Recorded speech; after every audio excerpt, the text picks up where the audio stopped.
사도신경으로 새벽 예배를 시작하겠습니다. 나는 전능하신 아버지 하나님 천지의 창조주를 믿습니다. 나는 그의 유일하신 아들 우리 주 예수 그리스도를 믿습니다. 그는 성령으로 잉태되어 동정녀 마리아에게서 나시고 본디오 빌라도에게 고난을 받아 십자가에 못 박혀 죽으시고 장사된 지 사흘 만에 죽은 자 가운데서 다시 살아나셨으며 하늘에 오르시어 전능하신 아버지 하나님 우편에 앉아 계시다가 거기로부터 살아있는 자와 죽은 자를 심판하러 오십니다.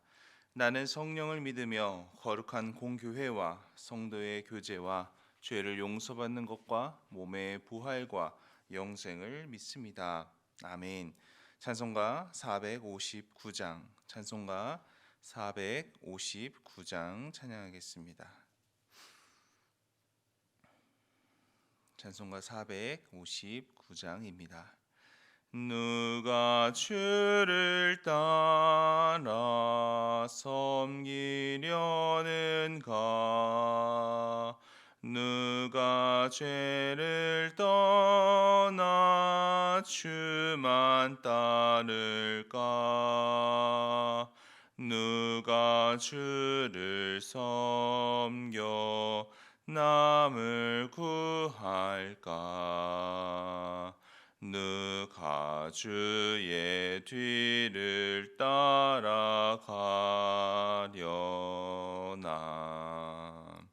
부르심을 받아 주의 은혜로 주를 따라가네. 주만 따르네. 세상 영광 위에 따름 아니요. 크신 사랑이 내 주만 따르고 주가 내려주신 은혜 힘입어 주의 뒤를 따라 힘써 일하네. 부르심을 받아 주의 은혜로 주를 따라가네. 주만 따르네. 환난 핍박 많고 원수 강하나 주의 용사 더욱 힘이 강하니 누가 능히 이겨 넘어뜨리랴. 변함없는 진리 승리하리라. 기쁜 찬송하며 주의 은혜로 주를 따라가네. 주만 따르네. 아멘. 이 시간 함께 기도하겠습니다. 먼저 나라를 위해 기도하실 때 우리 대한민국이 주님의 손에 붙들림 받아 이끌어져 가는 주님의 나라가 되도록 하나님의 공의와 정의가 회복되며 하나님의 주권과 섭리 가운데 나라가 운영되도록 이 일을 위해서 다음 달에 있을 총선 가운데 하나님의 뜻을 따르고자 힘쓰는 일꾼들이 더 많이 세워질 수 있도록 기도해 주시기 바랍니다. 교회를 위해서 기도할 때에는 오늘도 우리 교회의 머리는 오늘 예수 그리스도이심을 선포하시며 주님만 통치하시는 교회가 되도록, 삶은 갈수록 어렵고 힘들지만 스데반의 영성을 본받아 언제나 주님만 바라보면서 믿음으로 승리하는 성도들이 될 수 있도록 기도해 주시고, 특별히 내일 주일 예배를 위해서도 기도하기를 바랍니다.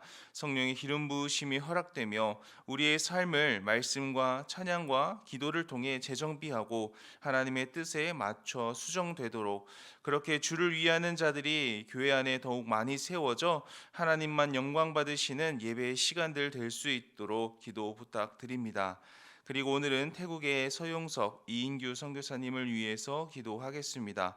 농키호 교회의 사역 가운데 영적 부흥의 역사가 일어나며 메사이 신학교 기숙사 건축의 과정에 하나님이 일해 주시고 부족한 재정들이 채워지도록 TEF 성경연구소와 신학교 사역을 감당하는 동역자들이 잘 연합하여 사역하며, 미얀마와 태국에서 새롭게 들어오는 유스 신학생들이 잘 적응하도록 기도 제목 주셨습니다. 나라와 민족을 위해서, 교회를 위해서, 태국의 서영석 이인규 선교사님을 위해서 주님의 이름 한번 부르고 기도하겠습니다. 주여, 아버지 하나님, 오늘도 새 하루 허락하여 주시고 우리가 주의 나라와 의를 위하여 먼저 기도하게 하시니 감사합니다. 하나님, 먼저 이 나라를 위하여서, 민족을 위하여서 기도합니다. 하나님, 우리나라 대한민국을 주님의 주권 가운데 바르게 세워주시기를 소망합니다. 오직 하나님의 손에만 붙들린 바 되어서 하나님께서 꿈꾸시고 하나님께서 계획하시는 그 길을 따라서 이끌어져가는 오직 역사의 주권자 되시는 하나님의 섭리 가운데에만 이 나라가 운영되어질 수 있도록 아버지 역사하여 주시옵소서. 이 나라가 아버지의 하나님의 공의와 정의를 세워가는 데 힘쓰는 나라가 될 수 있도록, 특별히 다음 달 총선이 계획되어 있는데 하나님의 뜻을 세우고자 힘쓰는 자들이 하나님 많이 세워질 수 있도록 주장하여 주시옵소서. 당파의 혹은 개인의 사리사욕을 위하여서 힘쓰고 일하는 자들이 아니라 하나님을 경외하고 두려워하며 또 국민을 섬기는 하나님의 뜻이 세워지는 데에 귀하게 쓰임받을 만한 그러한 일꾼들이 더욱더 많은 자들에게 선택을 받아서 하나님의 택함을 입어서 바르게 세워지고 이 나라가 더욱더 건강한 나라가 될 수 있도록, 주님의 뜻을 주님 다시 오시는 그날까지 이루어가는 나라가 될 수 있도록 하나님 역사하여 주시옵소서. 오늘도 우리 교회의 머리는 예수 그리스도의 심을 선포합니다. 하나님, 말로만 외치는 아버지 그런 구호가 되지 않게 하여 주시옵소서. 간절히 주님의 통치하심과 다스리심을 구하고 바라오니 하나님께서 우리 교회를 날마다 눈여겨주시고 하나님의 손으로 붙들어 주시옵소서. 이 일을 위하여서 교회 안에 속해 있는 모든 성도들이 하나님 갈수록 어려워지는 세상살이 가운데에서도 오직 하나님께 주목하며 예수 그리스도에게 집중하는 스데반의 영성을 본받아서 끝까지 하나님을 위해서, 주님을 위해서 성령님 가운데 믿음의 여정을 끝까지 감당해내는 그런 성도들이 될 수 있도록 아버지 함께하여 주시옵소서. 하나님, 특별히 내일은 거룩한 주일입니다. 아버지, 예배하는 모든 자리마다 성령의 기름 부으심과 성령의 역사가 나타나는 그러한 예배의 시간들 될 수 있도록 축복하여 주시옵소서. 특별히 하나님, 우리의 삶이 기도를 통하여서, 말씀을 통하여서, 찬양을 통하여서 하나님의 뜻에 맞춰지고 수정되어서 하나님께서 원하시고 이끌어가시는 대로 우리가 발맞춰 나아가는 그 시작과 또 그 변화와 다짐들이 예배 가운데 일어나 하나님을 위한 사람들이 더욱더 많이 세워져 오직 하나님께만 영광이 되는 그런 예배의 시간들 될 수 있도록 하나님, 내일 주일의 모든 시간과 예배 가운데 하나님께서 주장하여 주시옵소서. 오늘은 태국의 서영석 이인규 선교사님을 위하여서도 기도합니다. 농키호 교회 사역 가운데 영적 부흥의 역사가 일어나게 하여 주시옵소서. 메사이 신학교 기숙사 건축의 과정 가운데 하나님 일하여 주시고 부족한 재정들을 채워 주시옵소서. TEF 성경연구소와 신학교 사역을 감당하는 동역자들이 잘 연합하여서 성령의 평안에 매는 줄로 하나 되어 사역을 감당할 수 있게 도와주시고, 미얀마와 태국에서 새롭게 들어오는 유스 신학생들이 날마다 잘 적응하고 승하여서 하나님의 귀한 일꾼들로 건강하게 세워져 가도록 주님 투장하여 주시옵소서. 오늘도 나라와 민족을 위해서, 교회를 위해서, 태국의 서영석 이인교 선교사님을 위하여서 우리가 주님의 이름으로 의지하여 기도하였습니다. 하나님의 때에 하나님의 방법으로 주님의 역사가 나타나는 우리의 기도가 되게 하여 주시고, 계속해서 기도할 때에 하나님의 일하심을 보는 은혜를 더하여 주시옵소서. 감사합니다. 주님, 우리의 삶의 순간순간마다 함께하여 주시는 주님, 간밤에도 우리의 호흡과 생명을 지켜주셔서 이렇게 새로운 하루를 주님과 함께 시작하게 하시니 감사를 드립니다. 오늘 우리의 하루가 주님과 함께함으로 주님과의 아름다운 기억들로 가득해지게 하옵소서. 예배의 자리에서만 아니라 우리도 순간순간 주님을 찾고 의지함으로 믿음으로 넉넉하게 승리하는 모두가 되게 하옵소서.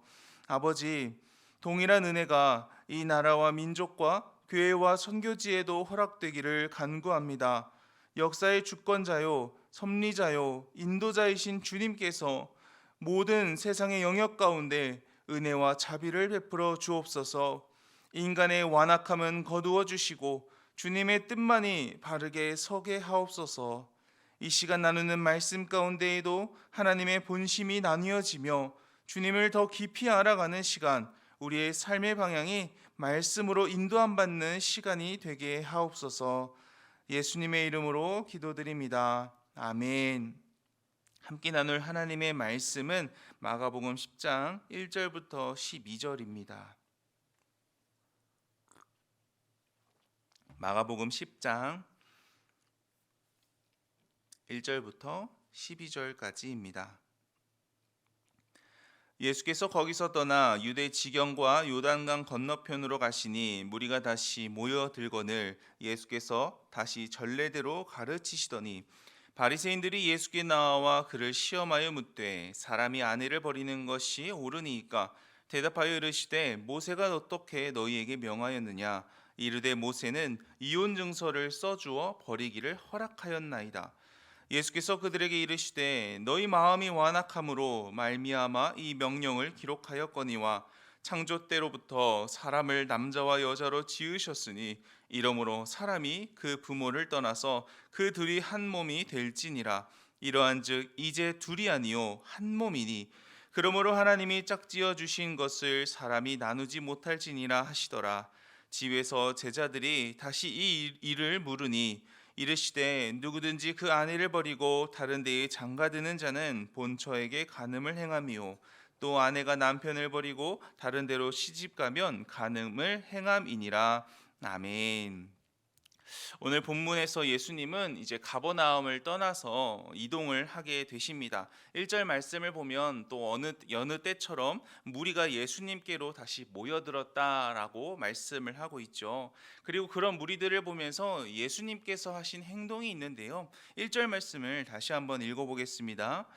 예수께서 거기서 떠나 유대의 지경과 요단강 건너편으로 가시니 무리가 다시 모여들거늘 예수께서 다시 전례대로 가르치시더니, 예수님은 자신에게 몰려든 무리를 보시며 이 말씀을 가르치십니다. 그런데 마가가 그 단어를 사용하면서 다른 단어를 추가로 사용을 같이 하죠. 바로 이 전례대로라는 수식어입니다. 여기서 전례대로란 관례적으로 무엇을 하다 혹은 이 무엇을 하는 관습이 있다라는 뜻을 가진 단어입니다.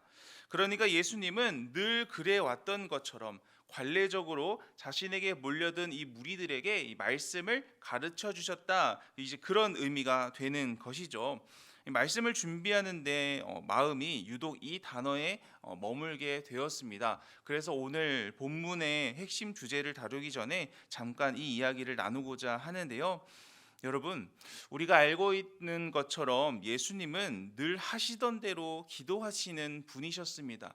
사역을 하기 전에도 기도하셨고요. 사역을 하면서도 기도하셨고요. 사역을 마치신 다음에도 또 기도하신 분이셨죠. 그런데 오늘 말씀을 통해 예수님께서 이 습관을 따라서 늘 하던 대로 하던 것이 기도 외에 한 가지가 더 있다는 것을 우리는 보게 됩니다. 그게 바로 말씀을 가르치는 일이었다는 거죠. 그럼 예수님은 왜 습관적으로 이렇게 말씀을 계속 가르치셨던 것일까요? 단순합니다. 배워야 하기 때문이죠. 만약 말씀에 대해서 배울 필요가 없고 이전에도 많이 가르치셨으니 이 정도면 됐다 싶다고 생각하셨다면 이 굳이 이제 십자가를 지러 예루살렘으로 이동하는 과정에서까지 또 무리들에게 말씀을 가르치시지는 않으셨을 겁니다. 오히려 그럴 시간에 이제 십자가를 져야 할 시간이 얼마 남지 않았으니 더 기도하는 일에 힘쓰시는 게 맞지 않았을까라는 그런 생각이 들기도 하고요. 그럼에도 불구하고 예수님은 말씀을 또 관례대로 관습적으로 가르치셨습니다. 배워야 했고 알아야 했기 때문입니다. 그런데 말씀을 보면요, 배우지 않는 사람들이 등장을 하죠. 바로 바리새인들입니다. 그들은 이미 율법에 능한 사람들이었기 때문에 예수님에게 굳이 말씀을 배우려고 하지 않습니다. 사람들이 이 입에서 나오는 말씀이 전에 들어본 적도 없고 정말 능력이 있는 그런 말씀들이다라고 아무리 이야기를 해도요, 바리새인들은 예수님의 말씀을 듣지도 배우지도 않습니다. 소위 말하는 말씀 전문가들이라고 생각했기 때문이죠. 그런데 말씀 전문가들이라는 사람들이 하는 행동을 보면 어떻습니까? 그들은 오늘 본문에서도 예수님을 향해 시험을 하려고 다가오게 됩니다. 많은 사람들 앞에서 예수님을 난감하게 만들고 또 예수님을 깎아내리기 위해서 말이에요. 예수님이 습관적으로 말씀을 가르치셨다면 이 바리새인들은 습관적으로 예수님을 시험해 오게 됩니다. 누가 그랬다고요? 말씀을 안다고 생각하고 소위 전문가라고 말하는 이 바리새인들이 말입니다. 그래서 말씀은요, 계속 배워야 합니다. 말씀을 배우는 일에는 두 가지 유익이 있는데요. 첫 번째는 이미 알고 있었던 그런 내용들이라고 하더라도 알고 있던 그것을 더욱 확신하게 만들 수 있기 때문에 우리는 계속 배워야 합니다. 또한 두 번째는 혹시 내가 알고 있던 것이 잘못 알고 있는 것일 수도 있잖아요. 그러니까 우리가 말씀을 배움으로써 잘못 알고 있던 것들을 이제 올바른 것으로 수정할 수 있기 때문에 또 배워야 한다라는 거죠. 이 바리새인들 같은 경우는 이제 두 번째에 해당하는 부류라고 생각해 볼 수 있습니다.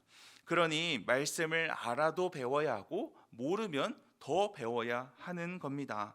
사랑하는 성도 여러분, 예수님은요, 가시는 곳마다 무리가 몰려들 때마다 이 관례적으로 사람들에게 하나님의 말씀을 바르게 옳게 알게 하도록 계속 가르치셨습니다.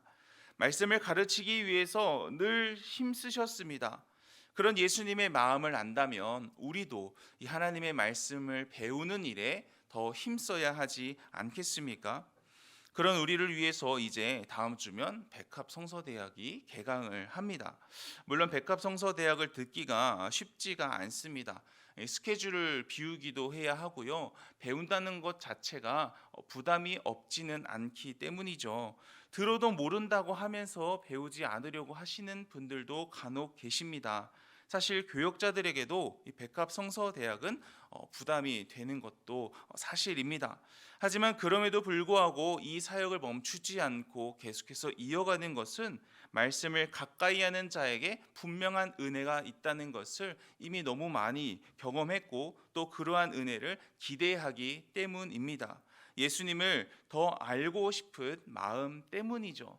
우리가 배운 대로 다 살아내지는 못할지라도 그래도 주님을 더 닮고 싶고자 하는 그런 마음을 이 배움을 통해서 하나님의 말씀을 배우는 일을 통해서 우리가 하나님께 표현하는 것이기도 하고요.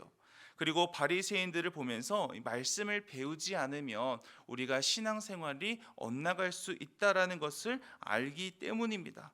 이런 여러 가지 이유들로 인해서 우리는 계속해서 말씀 배우는 사역을 이어가는 것이죠. 바라옵기는 이 다음 주부터 개강하는 이 백합 성서대학을 통해서 그리고 그 외에 또 다양한 방법들을 통해서라도 주의 말씀을 바르고 또 건강하게 아는 일에 힘쓸 수 있기를 바랍니다.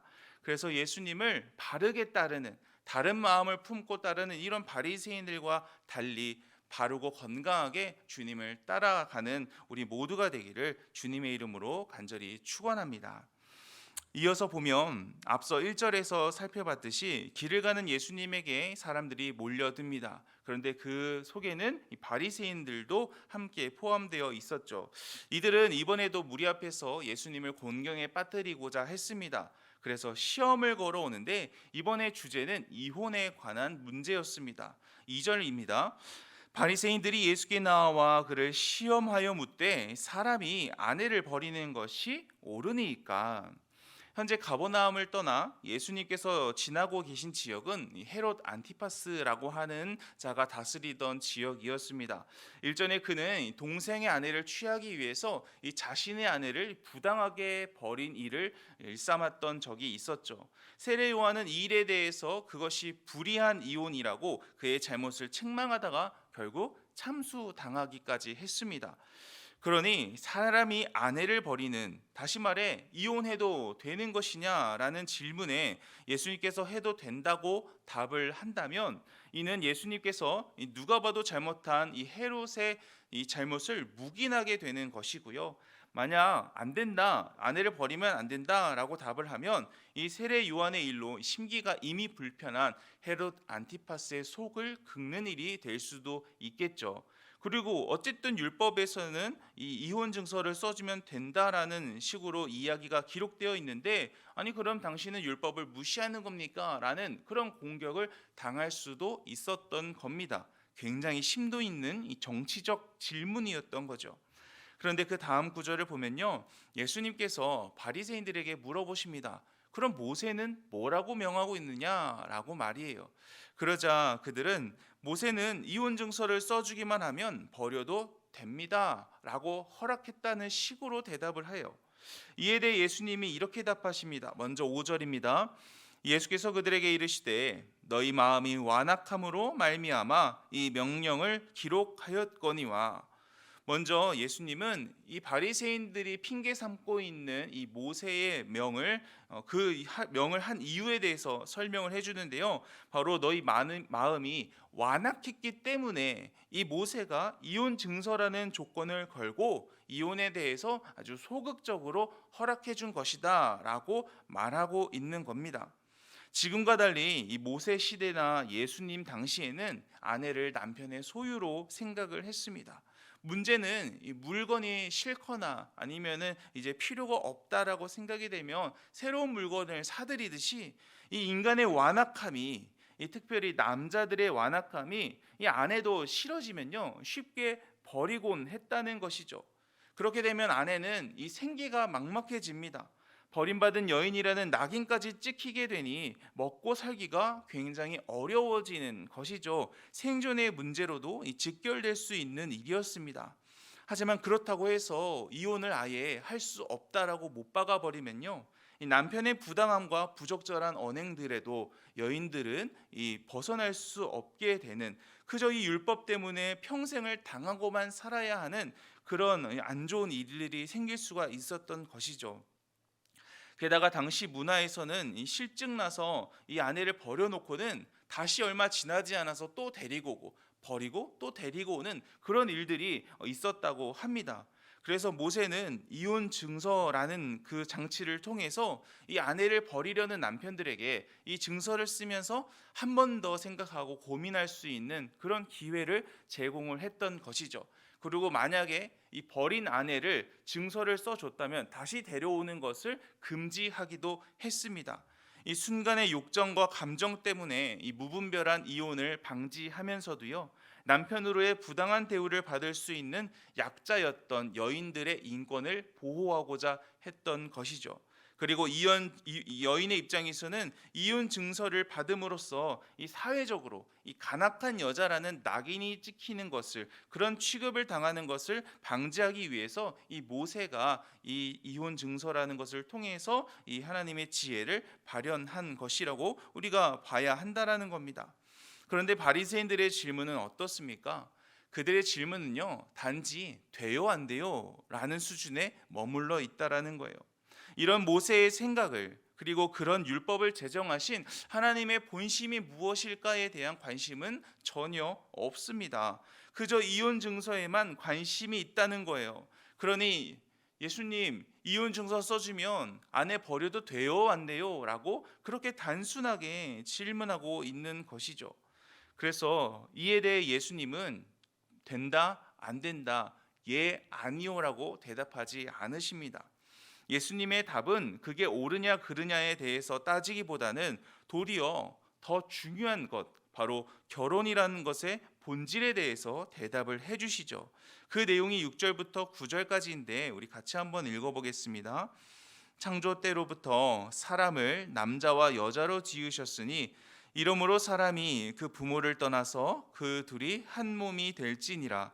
이러한즉 이제 둘이 아니요 한 몸이니 그러므로 하나님이 짝지어 주신 것을 사람이 나누지 못할지니라 하시더라.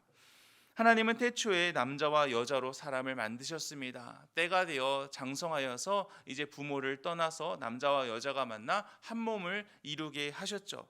여기서 한 몸을 이룬다는 것은 결혼을 의미하는 것이기도 하고요. 가정, 새로운 가정이 탄생하는 것을 뜻하기도 합니다. 새로운 하나됨입니다. 9절에서 예수님은 이것을 하나님이 짝지어 주신 것이라고 표현하죠. 다시 말해 이 결혼의 본질은요, 하나님이 하나 되게 하신 일이라는 거예요. 단지 인간 사이의 사랑이나 어떤 감정에 의해서 그런 관계로만 결혼이 이루어지는 것이 아니라 하나님께서 짝지어서 하나가 되게 하신 일이 바로 결혼이다라고 예수님이 설명해 주신 것이죠. 따라서 하나님이 짝지어 주신 것을 사람이 나눌 수는 없다라고 이야기를 합니다. 그래서 어떤 목사님은요, 이 맥락을 따라서 하나님이 한 몸으로 만드신 것, 하나 되게 하신 것이 결혼이기 때문에 이혼은 이 하나 되게 하신 것을 인간이 나누려고 하는 것이기 때문에 그래서 이혼에는 큰 고통이 따르게 된다라고 설명하시기도 하십니다. 어쨌든 중요한 것은 무엇이냐? 하나님은 우리를 하나로 만들기 원하신다라는 거예요. 에베소서 2장 14절을 보면 그는 우리의 화평이신지라 둘로 하나를 만드사 원수된 것 곧 중간에 막힌 담을 자기 육체로 하셨다라고까지 이야기를 하시죠. 왜 그러시겠습니까? 하나님은 본성적으로 하나이신 분이기 때문입니다. 성부, 성자, 성령 삼위께서 하나로 되신 분이시기 때문이라는 거예요. 그리고 그 하나 되는 사이에 무슨 속성이 있느냐? 하나 되게 하는 것, 바로 사랑이라는 것이 있죠. 하지만 둘이 되고 셋이 되고 계속해서 나뉘어 가지는 그런 과정 속에서는요, 이 사랑이 자리하기가 힘듭니다. 따라서 하나님은 먼저 예수님을 통해서 이 하나님과 우리 사이에 이 하나 되게 하시는 일, 화목하게 하시는 일을 먼저 진행하셨습니다. 그리고 그 안에 사랑으로 이제는 옆에 이웃과 하나 되게 하는 일, 사랑으로서 화목하게 되는 일을 하고자 힘쓰셨죠. 사랑이 아닌 다른 것이 우리 안에 채워지게 될 때 하나님을 향한 사랑도 함께 깨어지기 쉽기 때문입니다. 이 말씀 한 구절만 찾아서 읽어보도록 하겠는데요. 오늘 바로 앞장인 9장 50절에 있는 말씀입니다. 마가복음 9장 50절 말씀을 우리 한번 읽어보겠습니다. 소금은 좋은 것이로되 만일 소금이 그 맛을 잃으면 무엇으로 이를 짜게 하리요?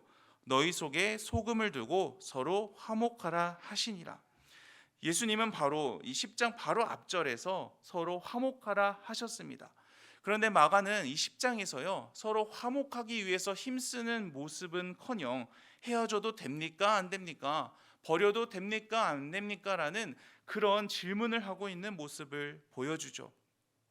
만약 제가 바리새인처럼 여러분들에게 그래서 이혼을 해도 됩니까 안 됩니까? 라고 질문을 드린다면요, 아마 여러분들은 된다 안 된다라는 식으로 이렇게 양극단으로만 결론 내리기 위해서 생각하게 되실 겁니다. 물론 그렇게 물어봤으니 되나 안 되나라고 고민하는 것은 당연한 것이죠. 그런데요, 그게 바로 마귀의 전략이기도 합니다. 마귀는요, 이 사람들을 양극단으로 몰아세워서 서로 싸우게 만드는 것이죠. 된다고 하는 사람들과 안 된다고 하는 사람들이 서로 자기의 입장과 주장을 펼치게 하면서 서로 어떻게든 하나 되는 것이 아니라 싸우고 갈라서고 나뉘게 만든다라는 거예요. 서로 적대하게 하고 품지 못하게 합니다. 사실 마귀에게는 이혼이 되냐 안 되냐가 중요하지 않아요. 서로 화목하여 하나 되지 못하도록 패를 나누고 편이 갈라져 싸우기만 하면 되기 때문이죠.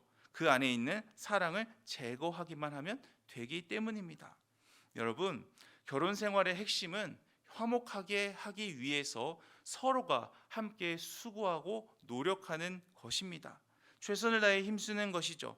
되냐 안 되냐가 중요한 게 아니라 그것을 먼저 따지기 전에 하나님께서 본래 계획하셨던 본질과 이 아버지의 마음이, 이 중심이 무엇인지를 찾고 구하고 또 그것을 따르기 위해서 힘쓰는 것, 그것이 우리가 먼저 생각해 봐야 할 문제라는 겁니다.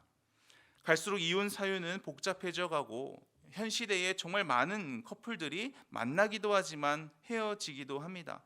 이런 시대적 상황 속에서 우리가 어떤 한 가지 원칙만 세워놓고 무조건 그렇게 해야 한다고 한다면 우리는 겉으로는 말씀을 위해서라고 하지만 결과적으로는 우리도 또 역시 여전히 화목하게 하기 위한 행동보다는 이렇게 또 화목하게 되지 못하는 그런 결과들을 만들게 될 것입니다.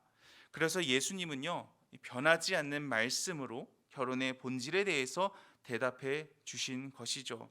예수님은 결혼에 대한 하나님의 뜻을 밝히면서도요, 이 가늠한 여인이나 혹은 자신에게 찾아왔던 그런 여러 가지 문제를 가지고 있는 여인들을요, 죄 있다 하지 않으셨습니다. 그들을 품어주셨고 그들의 아픔을 공감해 주셨고 또 그들의 상처를 치유해 주셨죠.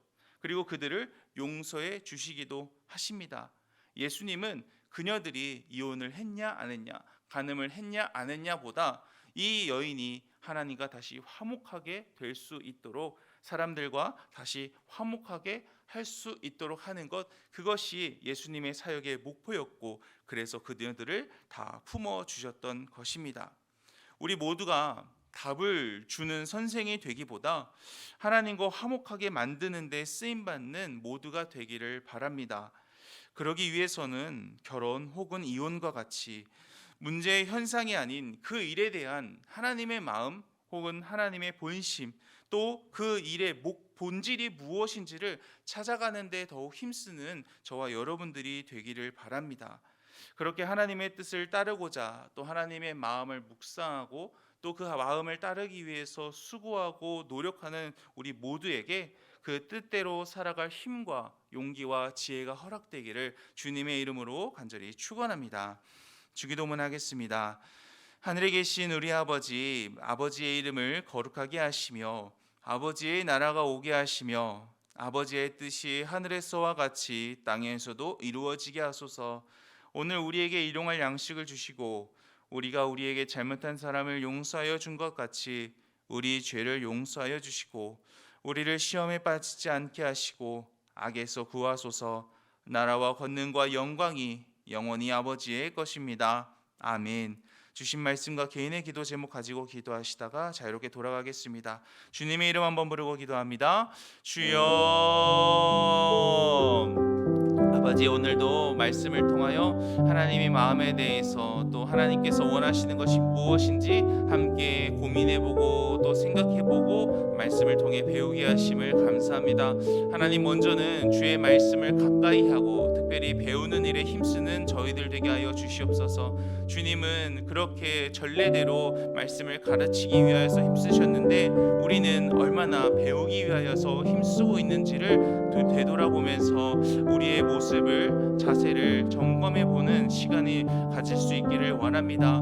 그래서 말씀을 배움으로 우리가 이미 알고 있던 바 더욱더 확신하는 것에 거하는 저희들 되게 도와주시고, 혹시 우리가 잘못 알고 있는 것들, 또 바르지 못하게 알고 있는 것들이 있다면 바르게 알 수 있도록 건강하게 주의 말씀을 알고 배우고 또 그렇게 알게 된 말씀을 따르는 저희들 될 수 있도록 하나님께서 주장하여 주시옵소서. 말씀을 배우고자 할 때마다 주님의 지혜를 더하여 주셔서 성령께서 내주하시사 깨닫게 하셔서 주님을 더욱더 깊이 알아가는 배움의 시간들 될 수 있도록 도와주시옵소서. 특별히 주님, 우리의 역할이 또 우리에게 바라시는 하나님의 그 기대가 서로 화목하게 하는 일임을 우리들 다시 한번 기억하게 하여 주시옵소서. 되냐 안 되냐, 맞냐 틀리냐를 따지면서 우리가 극단으로 나뉘어서 서로 자기 주장을 펼치기 위해 싸우고 또 적대하고 그렇게 상대하기 하면 서로 화목하게 할 수 있을지를 고민하는 저희들 되게 하여 주시옵소서. 일이 진행되기 전에도, 일이 진행되고 나서도 우리가 해야 할 일은 먼저 하나님과 우리 사이가 화목하게 되는 일이며, 또한 이웃과 우리 사이가 화목하게 되는 것이어야 하는 줄을 믿습니다. 그러니 주님, 우리들 답을 주려고 하는 선생의 자리에 가기 위하는 그런 우리의 모습이 아니라, 우리에게 주어진 그 자리와 또 우리에게 주어진 그 관계 속에서 어떻게 하면 그리스도께서 이루신 그 화평을 우리도 계속해서 이어갈 수 있을지 고민하고 또 묵상하고 기도하면서 하나님의 그 마음을 따라가는 저희들 될 수 있도록 도와주시옵소서. 화평케 하는 그 모든 일 가운데 그 뜻을 따라서 나아가는 우리 모두에게 주님 감당할 수 있는, 화평케 할 수 있는 지혜와 용기와 또 아버지의 은혜를 더하여 주셔서 오늘 하루도 우리가 서 있는 그 자리마다 서로 화목하게 하라 말씀하셨던 예수님의 말씀처럼 화목하게 하는, 화목을 이루어가는 우리 모든 후한백합 가족들 될 수 있도록 주님 역사하여 주시옵소서. 감사합니다. 주님께서 이루실 줄 믿고 오늘도 기도함으로